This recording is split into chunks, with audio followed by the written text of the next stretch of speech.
What makes a saint? Well, the short answer is the grace of God makes a saint. That is a human soul in ever-growing union with God. That makes a saint. And because the grace of God is collaborative, God involves all of us in this ever-growing union with Him. So God invites parents and families and friends in the making of saints. God invites spouses, neighbors, and strangers in the making of saints. The same goes for churches and neighborhoods and workplaces and schools and people of different lands that you may visit. And I've even seen the failures and mistakes of other people. Teach saints how not to be, what not to do.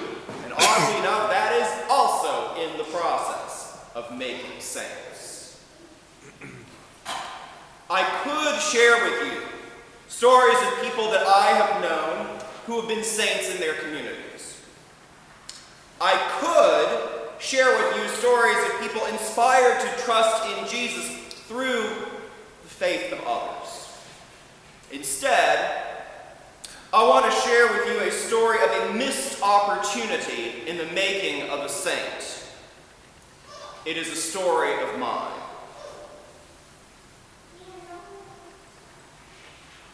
When I was in my 20s, many of you know that I worked as an architect. And in our company, I met a guy that I will call Nick. Nick had a really sharp sense of humor, a brilliant mind, and he was brutally honest. And over time, we became friends. Now, friends, of course, share what is important to them, and it did not take long for Nick and me to get into the conversation about religion and faith. And it turns out Nick hated both. He had not been particularly hurt by religion, and to my knowledge, he didn't even have a crisis of faith that might have broken him. He simply had no patience for hypocrisy.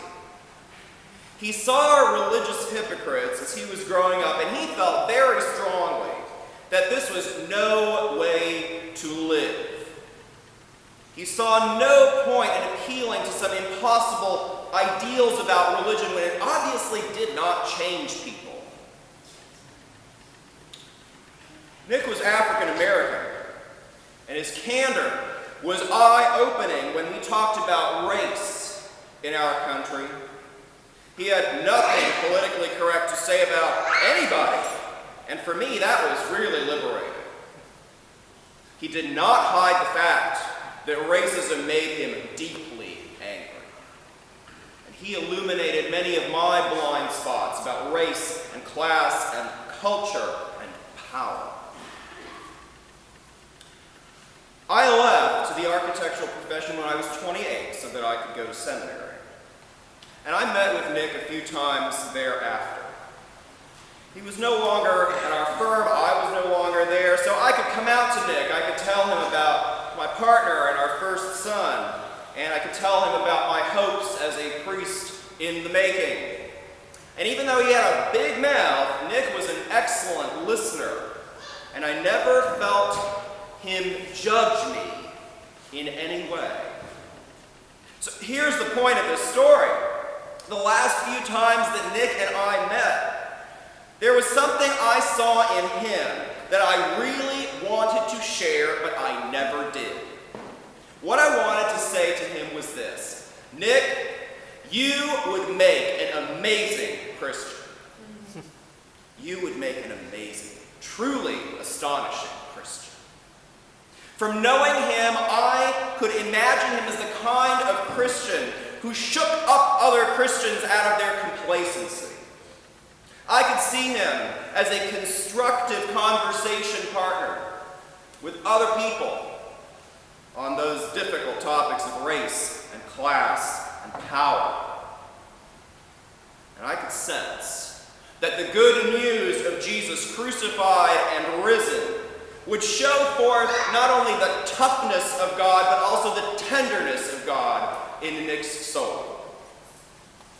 That was something that I really wanted to share, but I never did. I'm not sure if it was because I thought that by saying so I would be crossing a line with him, or maybe that I was afraid he would just laugh at me. In our later conversations, there never seemed to be a perfect moment for saying what I really wanted to say, but I really guess there never is. The wisest theologies will say that Nick's salvation did not depend upon me suggesting the Christian faith to him. The wisest theologies will say that it's God's grace that reveals salvation to people, that God is going to get through despite human incompetence. Yet I still feel as though I really missed something by not saying what was in my heart. I missed something by not sharing my thoughts and possibly letting those words of mine take on a life of their own. I missed something because I wasn't just sharing this with a random stranger, but with someone whom I knew and respected. Many of us know stories of God reaching us through the most unlikely people in the most surprising scenarios. And many of us would say that the next great chapter of our lives might not have happened if it had not been exactly for such people, exactly for such moments. Every saint has had those stories, church. And it's easy to see the heroes of our faith as finished products. And yet, because we, all of us, church, are called into an ever-growing process of union with God, no one's ever completely done.